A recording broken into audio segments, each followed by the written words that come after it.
반갑습니다. 2학년 친구들. 오늘 국어 수업 시작하겠습니다. 오늘은 교과서 26쪽 나의 모국어는 침묵 단원을 함께 학습해 보겠습니다. 우리 지난 시간까지 학교에서 이 앞단원 내용들을 모두 학습을 했고, 그리고 선생님이 보충 자료를 나눠주면서 각 반별로 진도는 조금 다르지만 보충 학습지를 가지고 조금 더 깊이 있게 공부를 하고 있었습니다. 이 앞단원에서 우리가 배웠던 중요한 개념들은 무엇이었을까요? 반어, 그리고 풍자, 그리고 시에 사용된 운율, 이런 것들을 파악해보는 활동들을 했습니다.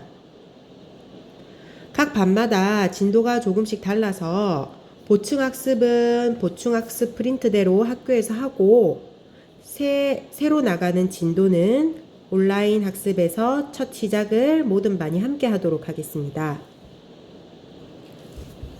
단원명에서 모국어라는 단어가 나옵니다. 모국어는 자기 나라의 말, 자기 민족의 언어를 뜻하는 단어입니다. 자, 제목 아래에 학습 목표 같이 한번 읽어보겠습니다. 역설을 활용하여 자신의 가치 있는 경험을 나타낼 수 있다입니다. 자, 이 학습 목표에서 가장 중요한 핵심 단어는 무엇일까요? 네, 핵심 단어는 바로 역설입니다. 우리가 이 단원에서 공부해야 할 핵심 내용은 역설입니다. 자, 역설이 무엇일지는 선생님이 지금 영상을 하나 보여줄 테니까 영상을 같이 시청하면서 역설의 뜻에 대해서 함께 생각해 봅시다.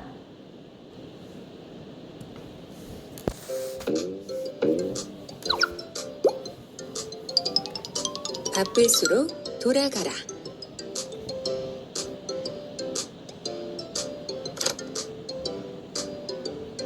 오늘 있었던 일을 일기로 쓰자.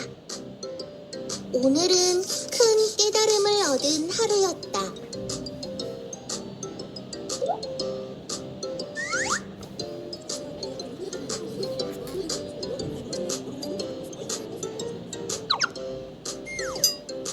선생님께서 예전에 내주신 숙제를 잊어버리고 오늘 아침에야 알게 됐다. 6교시의 제출인데. 부랴부랴 숙제를 하는 나에게 주황이는 바쁠수록 돌아가야 해. 라고 말했다. 무슨 소리야? 급하면 더 빨리 해야지.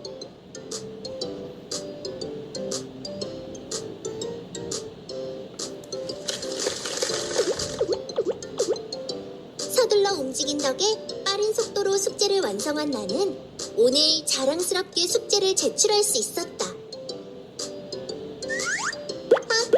그런데 급하게 작성하느라 엉뚱한 자료가 들어간 걸 미처 몰랐다. 이때 주황이의 말이 다시 떠올랐다. 그 말에는 급하다고 허둥대면 실수하기 쉽다는 뜻이 숨어있다는 것을 깨달았다. 주황이의 말을 좀 더 귀담아 들을걸. 앞으로는 급할수록 더 차분하게 해야겠어. 이제부터 나도 바쁠수록 돌아가야지.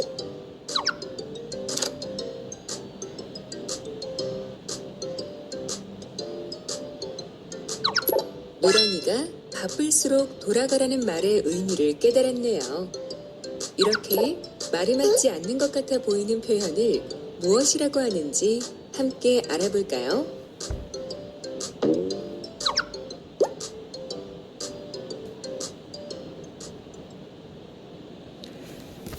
네, 방금 영상에서 말이 맞지 않는 것 같은 표현을 무엇이라고 할까요? 라고 했습니다. 무엇일까요? 이러한 표현이 바로 역설입니다. 바쁠수록 돌아가라는 말, 여러분 말의 앞뒤가 맞나요? 바쁘면 돌아가면 안 되고 더 빨리 앞질러 가야 되죠. 그런데 이렇게 말이 맞지 않는 것 같은 표현인데 그 속에 중요한 사실이나 어떤 진리를 담은 표현을 역설이라고 합니다. 그래서 바쁠수록 돌아가라는 급할수록 더 차분하게 해라 라는 뜻이었죠. 이렇게 겉으로는 말이 맞지 않는 것 같은 표현 속에 중요한 사실을 담음으로써 말하고자 하는 바를 더 강조하는 표현법을 역설이라고 하는 것입니다. 자, 그러면 교과서 27쪽의 생각과 발견, 다음 강산이와 아름이의 상황을 보고 문학적 표현의 효과에 관해 생각해보자 함께 살펴보겠습니다. 3월의 어느 추운 날 공원을 산책하던 강산이는 꽃망울을 터뜨린 개나리꽃을 발견했다. 그리고 자신의 누리 소통망에 개나리꽃 사진을 올렸는데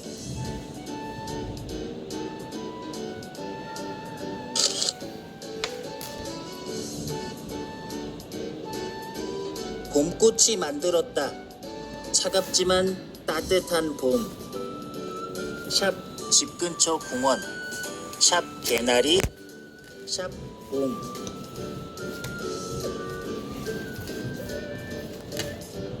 우와, 강산이의 표현이 정말 멋지다.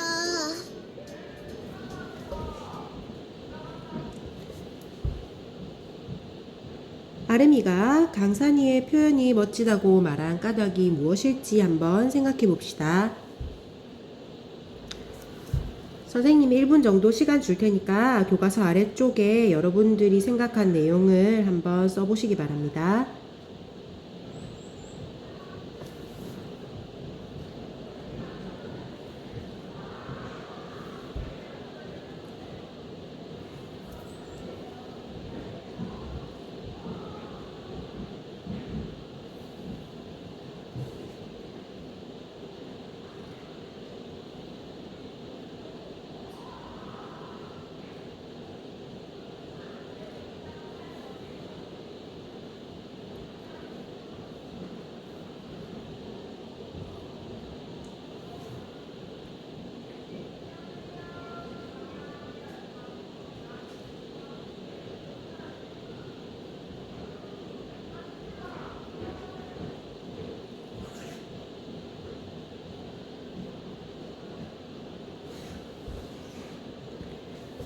다 썼습니까?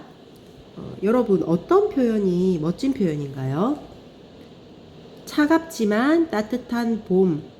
바로 이 부분이 굉장히 문학적이고 멋있는 표현이죠.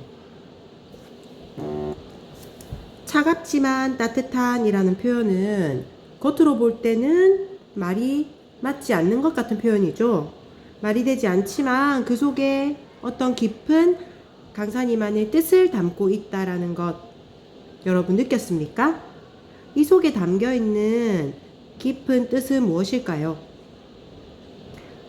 3월의 어느 추운 날이라서 아직 날씨는 춥지만 꽃이 핀 것을 보면서 봄의 따뜻함을 느꼈다라는 뜻이겠죠. 이런 표현이 어떤 자신의 경험, 그러니까 강산이의 경험을 굉장히 문학적으로 나타낸 표현이라는 것을 알 수 있습니다. 자, 그래서 이 까닭을 한번 적어보면 이 차갑지만 따뜻한이라는 부분, 차갑지만 따뜻한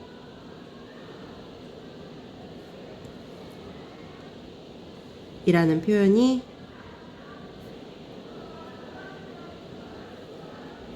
말이 되지 않지만, 말이 맞지 않지만 이 말이죠. 말이 되지 않지만 추운 날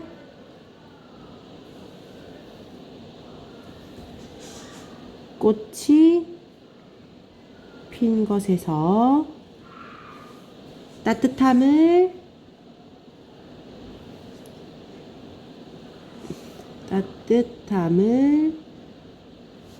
느꼈다.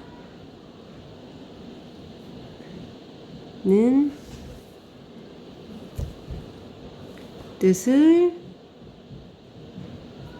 담고 있어서 있기 때문이다. 이렇게 정리를 해주면 되겠습니다. 겉으로는 말이 맞지 않는 표현이지만 아직 추운 날에 꽃을 보고 봄의 따뜻함을 느꼈다라는 뜻을 굉장히 인상적으로 표현했기 때문에 멋지다고 이 표현을 읽는 이가 굉장히 깊은 인상을 받게 되는 것이죠. 자, 그러면 28쪽으로 넘어가서 나의 모국어는 침묵 함께 읽어보겠습니다. 네, 이 작품은 글쓴이가 인디언을 만났던 경험을 바탕으로 하여 쓴 수필입니다. 수필은 글쓴이가 자신의 일상생활 속에서 어떤 겪게 된 경험을 바탕으로 얻은 생각이나 느낌을 자유롭게 쓴 글을 수필이라고 합니다. 대표적으로 여러분들이 일기 쓰죠? 일기도 수필을 한 갈래라고 볼 수 있겠습니다. 지금부터 영상을 멈추고 여러분 스스로 나의 모국어는 침묵 글을 한번 읽어보시기 바랍니다. 다 읽은 친구는 다시 영상을 재생해서 같이 공부를 이어가겠습니다.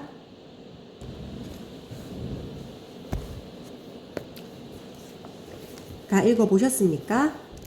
자, 그러면 선생님과 함께 다시 한 번 더 글을 함께 읽으면서 중요한 내용들을 한번 확인해 보겠습니다. 이 글은 크게 글의 구성상 처음, 중간, 끝으로 나눠져 있습니다. 한번 읽어보겠습니다. 한국을 떠나 미국의 애리조나주 투손시의 인디언 축제에 참가했을 때의 일이다. 인디언 천막안에서 인디언 노인들과 흥미있는 대화를 주고받으리라 기대했던 나는 아주 뜻밖의 일을 경험했다. 천막 안으로 들어가 그들과 마주 앉자마자 나는 내 소개를 하기 시작했다. 나는 글을 쓰는 작가이며 인디언 세계에 무척 관심이 많고 잘 부탁한다는 말까지 잊지 않았다.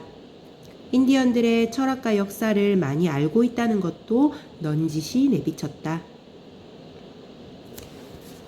자, 이까지 읽고 바로 왼쪽에 읽기 중 문제가 하나 나오죠.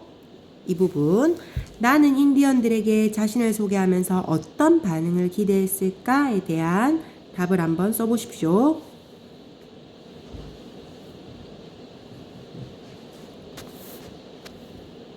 방금 읽은 부분까지의 내용 속에서 정답을 찾을 수가 있습니다.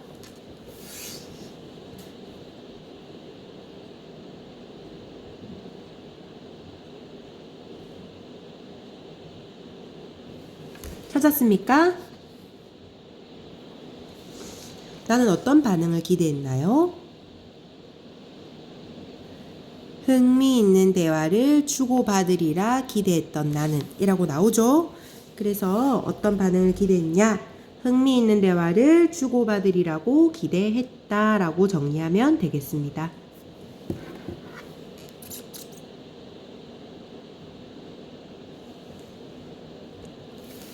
계속 본문 읽겠습니다.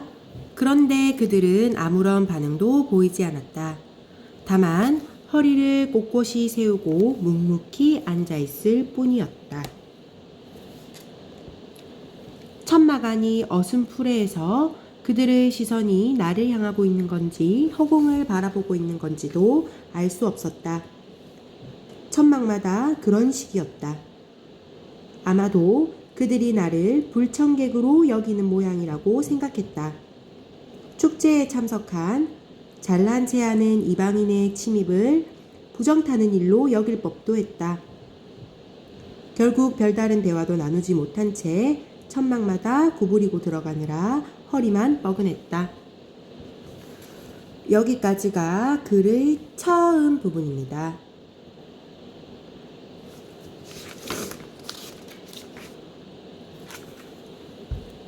자, 글쓴이의 그러니까 나의 기대와는 다르게 인디언들은 아무런 반응도 보이지 않았습니다. 천막마다 다 그런 식이었다고 나오죠.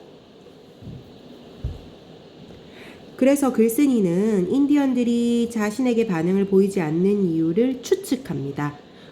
뭐라고 추측하는지 찾아서 줄을 한번 쳐보십시오.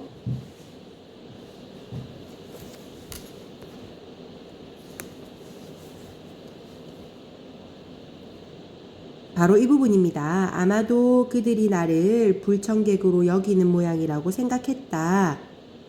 계속 축제에 참석한 잘난체 하는 이방인의 침입을, 이방인이라 함은 밑에 뜻이 나오죠. 다른 나라에서 온 사람의 침입을 부정타는 일로, 불길한 일로 여길 법도 했다까지입니다. 왜 자신에게 반응을 보이지 않는지 그 이유에 대한 글쓴이의 추측이 되겠죠.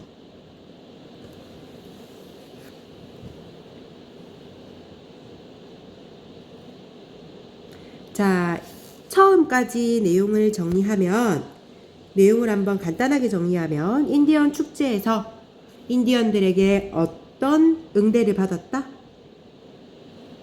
아무런 반응도 보이지 않는 응대, 침묵의 응대를 받았다입니다.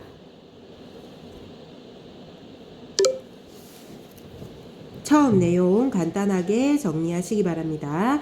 인디언 축제에서 인디언들로부터 침묵의 응대를 받게 됨.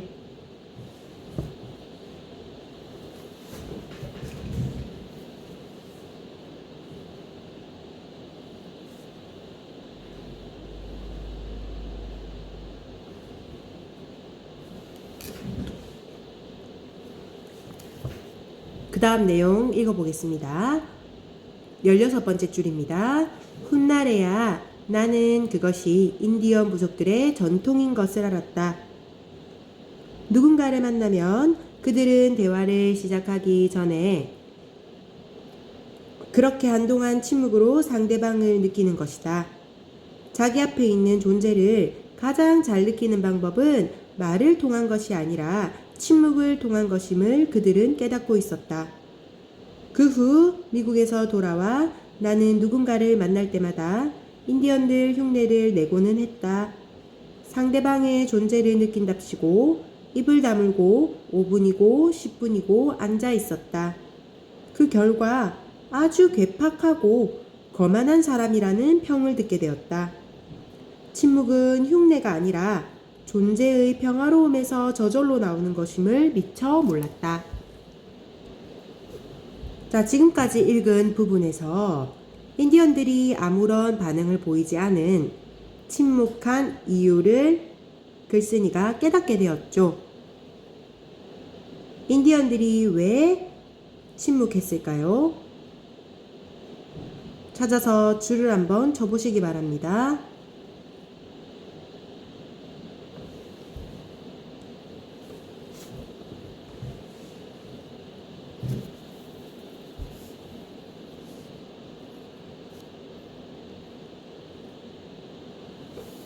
네, 침묵하는 것은 16번째 줄, 인디언 부족들의 무엇이다? 전통이다. 구체적으로 어떤 내용의 전통인가요? 누군가를 만나면 그들은 대화를 시작하기 전에 그렇게 한동안 침묵으로 상대방을 느끼는 것이다. 이것이 바로 인디언 부족의 전통인 것을 글쓴이가 깨닫게 되었습니다. 글쓴이의 깨달음입니다.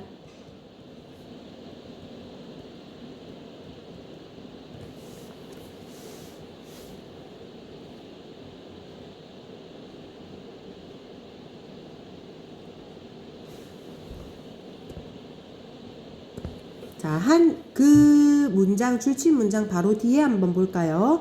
자기 앞에 있는 존재를 가장 잘 느끼는 방법은 말을 통한 것이 아니라 침묵을 통한 것임을 그들은 깨닫고 있었다라고 했습니다. 그러면 인디언들에게는 침묵이 어떤 의미일까요? 말이 그리고 침묵이 둘 중에 어떤 것이 더 훌륭한 의사소통 방식이라고 인디언들은 생각하고 있을까요? 침묵이죠. 가장 잘 느끼는 방법이란 건 상대방과 가장 잘 의사소통한다라는 뜻입니다. 그래서 의사소통을 하는 방법은 말이 아니라 침묵이라는 것입니다. 그래서 인디언들은 침묵이 가장 훌륭한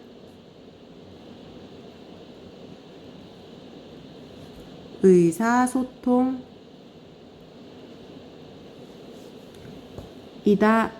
라고 생각을 하고 있습니다.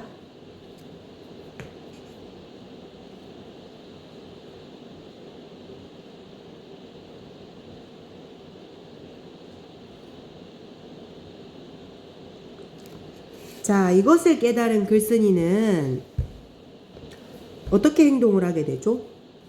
누군가를 만날 때마다 인디언들 흉내를 냅니다. 그것은 구체적으로 어떤 내용이죠?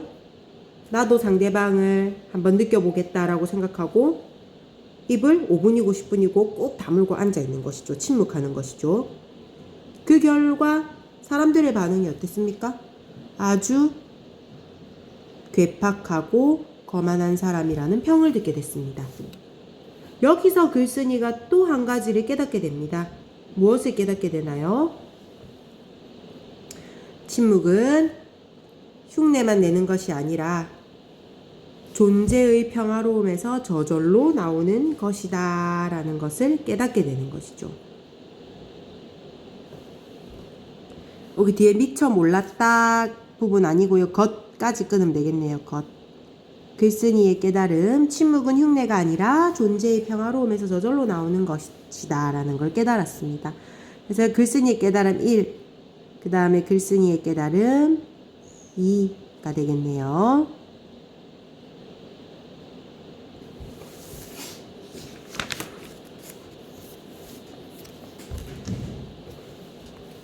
자, 다음 페이지로 넘어가겠습니다.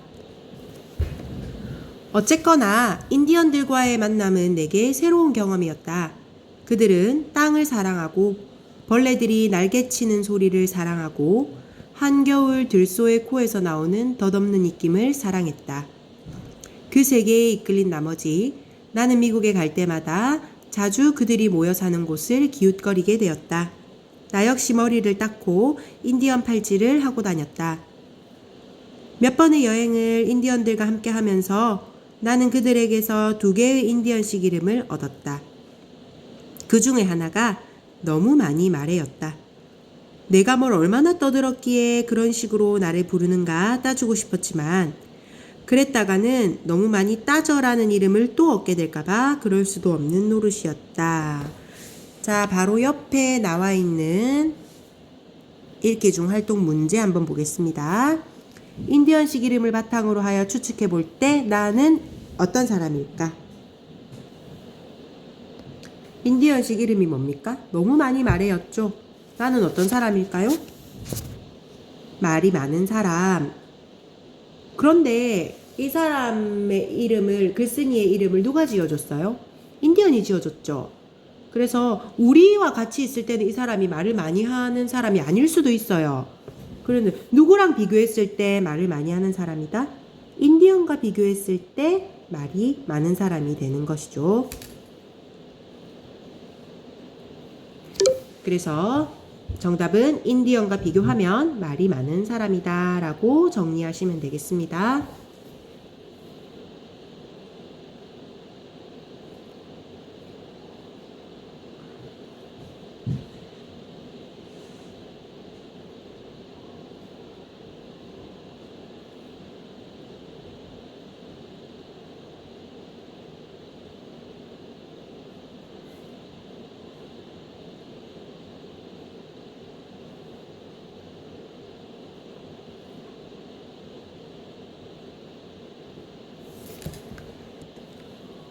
계속 이어서 읽겠습니다.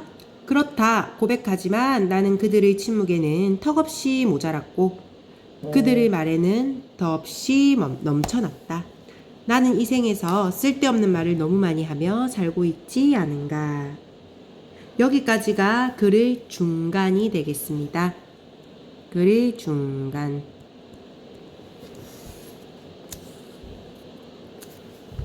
글쓴이가 인디언 부족의 전통인 그 침묵을 경험하고 난 뒤에 자신의 언어와 관련해서, 언어 습관과 관련해서 어떤 내용을 반성하고 성찰하고 있습니까? 한번 찾아서 줄쳐볼까요?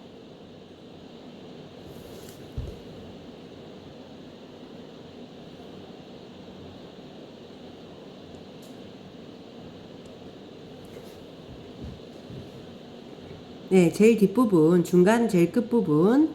나는 이 생에서 쓸데없는 말을 너무 많이 하며 살고 있지 않은가? 라는 부분을 통해 우리가 알 수 있죠. 자신의 언어 습관을 성찰하고 반성하고 있는 부분입니다. 나 살면서 정말 쓸데없는 말 너무 많이 하면서 살고 있는 것 같아 라고 생각하는 것이죠. 중간 부분 내용 정리하겠습니다. 침묵이 인디언 부족의 전통임을 알게 되고 이를 바탕으로 자신의 언어 습관을 반성하는 것, 성찰하게 된다라는 내용까지입니다.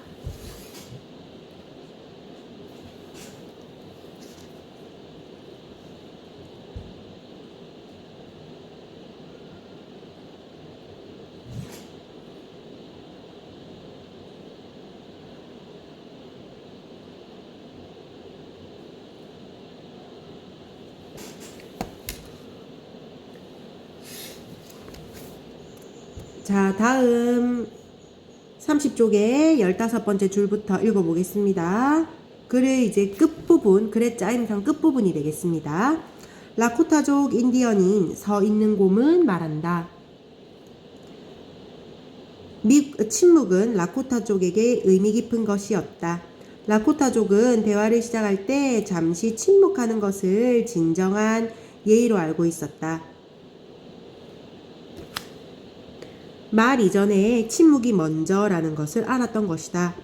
슬픈 일이 닥쳤거나 누가 병에 걸렸거나 또는 누가 죽었을 때 나의 부족은 먼저 침묵하는 것을 잊지 않았다. 어떤 불행 속에서도 침묵하는 마음을 잃지 않았다. 인디언들은 여러 부족으로 이루어져 있고 부족마다 언어도 매우 다르다. 그래서 나는 인디언을 만나면 그들의 부족 언어를 묻곤 했다. 당신의 모국어는 무엇입니까? 그러면 그들은 이렇게 답하곤 했다. 우리의 모국어는 침묵입니다. 자, 이 마지막 부분에서 역설적인 표현이 나오네요. 이 글의 제목과도 관련 깊죠? 줄 한번 쳐보겠습니다. 우리의 모국어는 침묵입니다. 바로 이 부분입니다. 자, 이 표현은 겉으로 봤을 때는 말이 맞지 않는 것, 말이 되지 않는 표현입니다. 모국어라는 것은 언어를 말하는 것인데 침묵이라는 건 말을 하지 않는 것이기 때문이죠. 겉으로 볼 때는 말이 앞뒤가 안 맞아요. 그런데 그 속에 어떤 중요한 사실이나 진리를 담고 있다는 것을 우리는 알 수 있습니다. 그러면 이 표현 속에 담긴 진짜 의미는 무엇일까요? 우리 앞에 글을 다 읽어봤기 때문에 알 수 있겠죠? 말보다는 무엇으로? 침묵으로 상대방과 더 잘 의사소통할 수 있다. 상대방을 더 잘 느낄 수 있다라는 뜻이라는 것을 알 수 있습니다. 한번 써볼까요? 역설적 표현입니다. 이 표현은 역설적 표현. 이 화살표대로 하지 말고 옆에다가 쓸까요? 말보다 침묵으로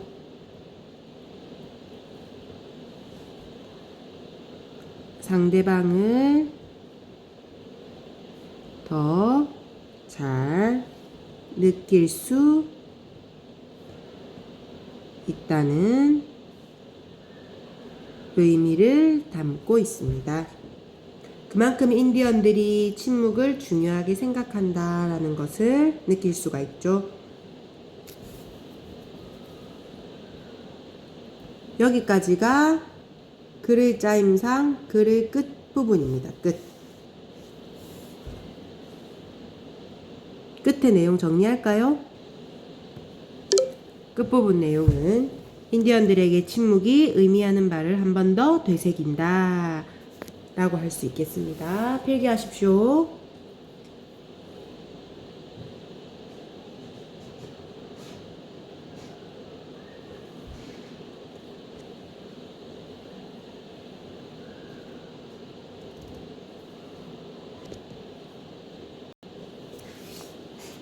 자, 오늘은 여기까지 공부하도록 하겠습니다. 역설적 표현이라는 것이 무엇이고, 이 표현이 의미하는 바, 이 표현의 효과를 우리가 한번 생각을 해봤고, 오늘 나의 모국어는 침묵 글을 읽으면서 글 전체의 짜임과 내용을 파악하면서 글 속에 사용된 역설적 표현, 그리고 그 표현 속에 담긴 의미까지 오늘 한번 파악해봤습니다. 자, 다음 시간에 만나겠습니다. 수고했습니다.